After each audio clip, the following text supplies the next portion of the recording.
The Russian armed forces are grinding the Russians, advancing and attempting to push the Ukrainians out of their houses on chicken legs that are of no consequence, declared the so-called DPR Defense Minister Igor Girkin Strelkov.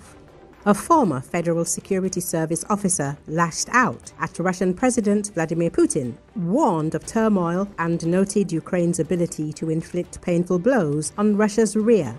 The Kremlin, frightened by the Prigozhin rebellion, decided to flood the front with meat.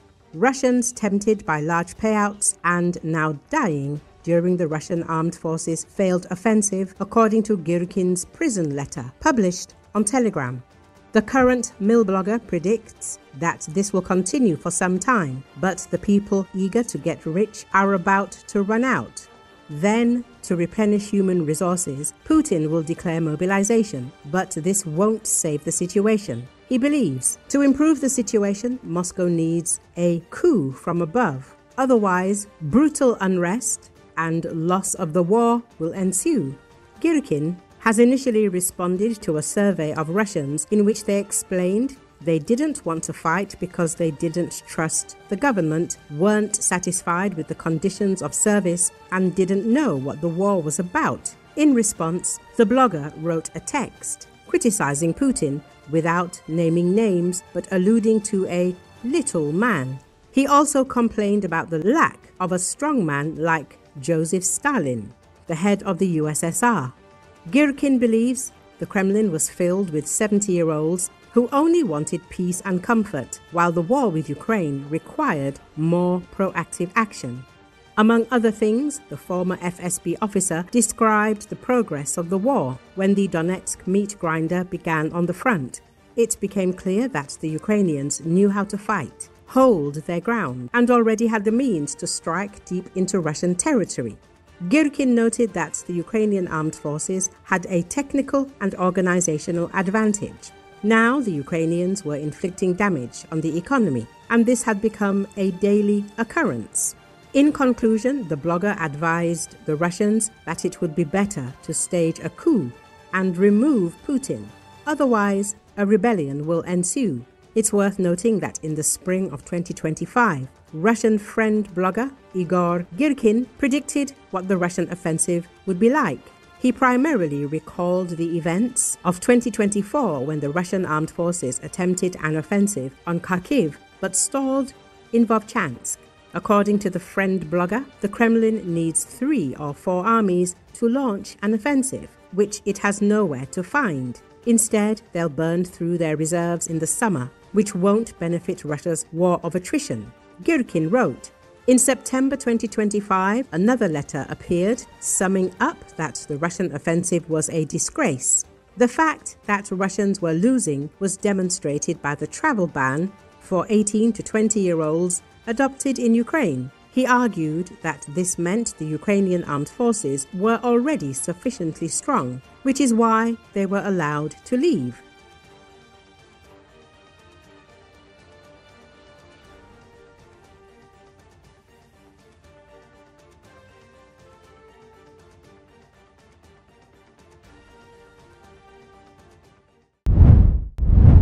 Ukrainian aerial reconnaissance detected and targeted the motorcyclists of the occupying Russian army advancing for an offensive operation. Most of the motorcyclists were destroyed by the strikes of kamikaze drones, as well as by the shells fired from the drones. The surviving invaders tried to hide their dead and seriously injured comrades in the bunkers on the side of the road. In the footage shared on Telegram channels, a large number of armored combat vehicles destroyed by Ukrainian drones on the road can also be seen. The reconnaissance drone of the invaders in the area was also destroyed by the kamikaze drone.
President Donald Trump said Wednesday that Indian Prime Minister Narendra Modi personally assured him that his country would stop buying Russian oil.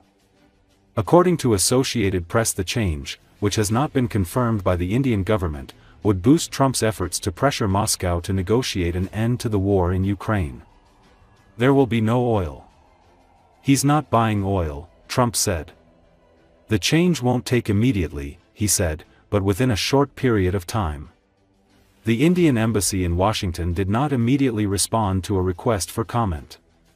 Trump has been frustrated by his inability to force an end to the war in Ukraine, which began with Russia's invasion almost 4 years ago. If India doesn't buy oil, it makes it much easier, Trump said to reporters. He's expressed dissatisfaction with Russian President Vladimir Putin, whom he increasingly describes as the primary obstacle to a resolution, and he's scheduled to meet with Ukrainian President Volodymyr Zelensky on Friday. India is the second biggest purchaser of Russian oil, after China, and Trump punished India with higher tariffs in August.